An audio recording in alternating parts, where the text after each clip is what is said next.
Hey, look, before we let you go, and thanks for jumping in here on an ANZAC Day for a quick chat. You're a man of the media.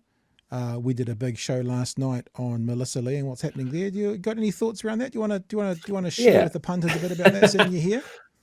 So I had the pleasure of having some very brief interactions with Melissa Lee last weekend, actually, Right. um, At the and races? at an event called Culture Fest here in Uh, Tamaki Makaurau. As one of the local MPs, she was there. She enjoyed the free food. She enjoyed not talking to people. It was really fascinating. I think the actual problem with her and with Penny Simmons for Mr. CEO Luxon yeah. is he gets really confused between confidence and competence. And Yeah. he thinks that somebody who's confident, like Penny Simmons was, is competent, Yeah. but somebody who is confident and like Melissa Lee should be confident, 6 years in the role as spokesperson. She's 100%. been an MP Yeah. for ages. She worked in the industry, but she was nervous when she was dealing with the press, and that comes through as not particularly confident. So he's equated that with competence. So I suspect that it's, he's getting his, what was it, aces in their spaces. Oh God. I know. Yes.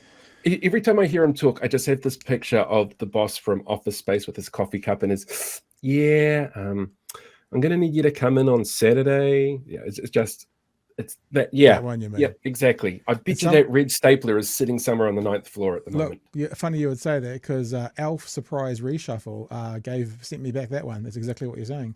Yeah, Yeah, I'm gonna need you to get your aces in their places. That'd be great. yeah.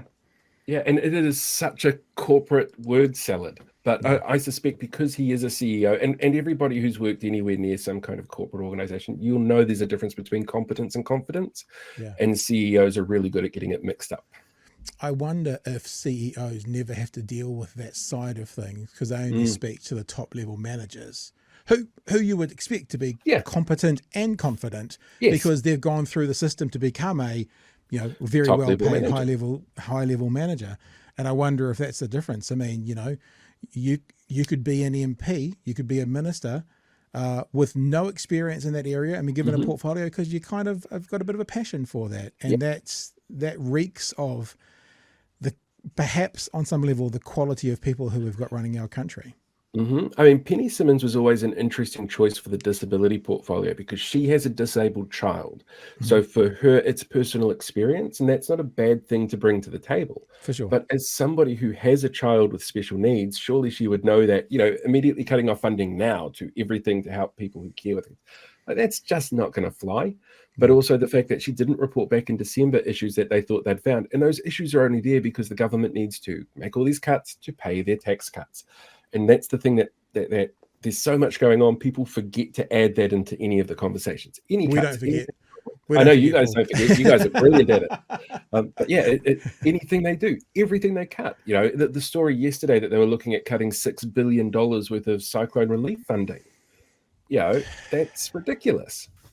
um, it also makes me think of Luxon's leadership. And I saw someone, it might have been on my Twitter feed, it might have been in someone else's, talking about actually what a competent leader would do is bring in the underperforming manager, Hmm. would give them a chance to upskill, would give them, in Hmm. fact, I was thinking about this legally, you can't just fire someone. No, You can't just go, there's a process to go through. And I wonder, I mean, she hasn't been fired as an MP, but she'll have obviously lost a pretty big chunk of a salary moving no, off ministerial cabinet. Not at all.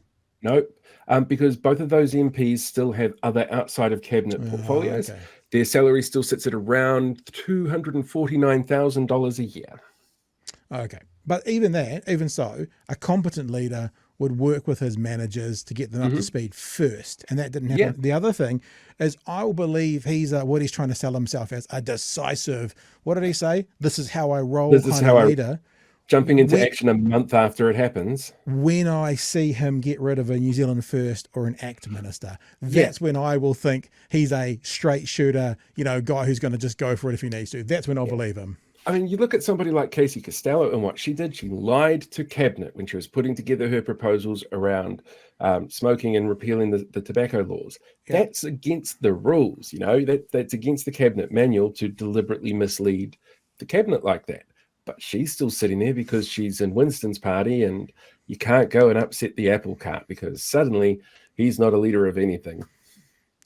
He's kind of more like a withered apple card, like an apple Yes. that's been fallen off the tree and it's been sitting on the ground for a week or two, Yeah. like a rotting apple card. That might be a more accurate way to think about old Winston, Paul. Oh yeah, very, very rotten. Hey, it's lovely to have you on. I genuinely thanks so much for jumping in. My pleasure.